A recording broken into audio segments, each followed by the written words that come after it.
গণনার ঠিক আগের মুহূর্তে এক অভূতপূর্ব সিদ্ধান্ত নিল নির্বাচন কমিশন।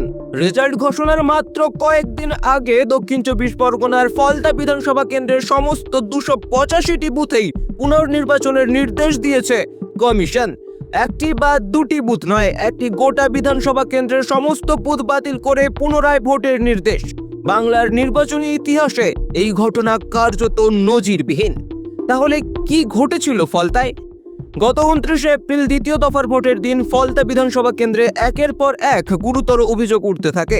অভিযোগ, ওই দিন ব্যাপকভাবে ইভিএম কারচুপি করা হয়েছে। ছাপ্পা ভোটের মাধ্যমে গণতান্ত্রিক প্রক্রিয়াকে সম্পূর্ণভাবে ভুলুণ্ঠিত করা হয়েছে। এমনকি বিজেপির নির্বাচনী প্রতীকের ওপর ইচ্ছাকৃতভাবে কালো টেপ মেরে রাখার মতো চাঞ্চল্যকর অভিযোগও উঠেছে। हम लोग टीएमसी को वोट दिया था, हम लोग फिर भी हम पर हमला किया है। हमको काट डालेगा, मार डालेगा, हमको घर से निकाल दिया गया था। इसराफिल चौकदार है, इसराफिल चौकदार हमका प्रधान है। हमको नहीं, हमारे ग्रामवासी को।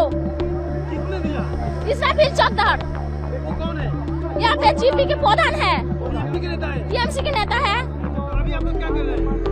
हमको इसराफिल को गिरफ्तार चाहिए, हमको सुरक्षा चाहिए, महिला को सुरक्षा चाहिए। महिला को कोई हमको घर से बुलाए कि मीटिंग के लिए जाना नहीं चाहिए, ये मांग रहे हैं। हम लोग विरोध कर रहे हैं।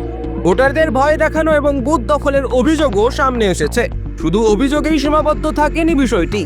নির্বাচন কমিশনের বিশেষ পর্যবেক্ষক সরেজমিনে তদন্ত করে তার রিপোর্টে ফলতার ভোট প্রক্রিয়ায় গুরুতর গাফিলতি এবং গণতন্ত্রের সুস্পষ্ট অবমাননার তথ্য তুলে ধরেছেন। সেই রিপোর্টের ভিত্তিতেই কমিশন এই কঠোর সিদ্ধান্ত নিতে বাধ্য হয়েছে। এই পরিস্থিতিতে জনপ্রতিনিধিত্ব আইন 1951 এর 58 নম্বর ধারা প্রয়োগ করে ফলতার সমস্ত ভোট গ্রহণ প্রক্রিয়া সম্পূর্ণরূপে বাতিল করে দিয়েছে নির্বাচন কমিশন।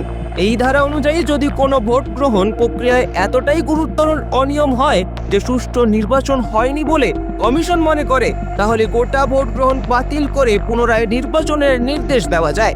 ফলতার ক্ষেত্রে ঠিক তাই করা হয়েছে। কমিশনের নির্দেশে আগামী 21 মে 2026 ফলতার 285টি বুথে নতুন করে ভোট গ্রহণ হবে। কড়া নিরাপত্তার ব্যবস্থার মধ্যে এই পুনর্নির্বাচন পরিচালনা করা হবে বলে জানানো হয়েছে। আর এই পুনর্নির্বাচনের ফলাফল ঘোষণা হবে 24 মে।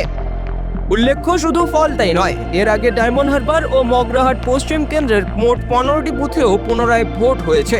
একের পর এক পুনর্নির্বাচনের ঘটনায় এবার স্বাভাবিকভাবেই প্রশ্ন উঠছে, রাজ্যে কি সত্যিই সুষ্ঠু ভোট হয়েছে? নির্বাচন কমিশনের এই সিদ্ধান্ত রাজনৈতিক মহলে তীব্র আলোড়ন ফেলেছে এবং শাসক দলের বিরুদ্ধে বিরোধীদের আক্রমণ আরও তীব্র হয়েছে। এখন দেখার 21 মের পুনর্নির্বাচনে ফলতার ভোটাররা কোন রায় দেন, তার উত্তর দেবে সময়। আর ততক্ষণ দেখতে থাকুন টাইমস নাও খবর।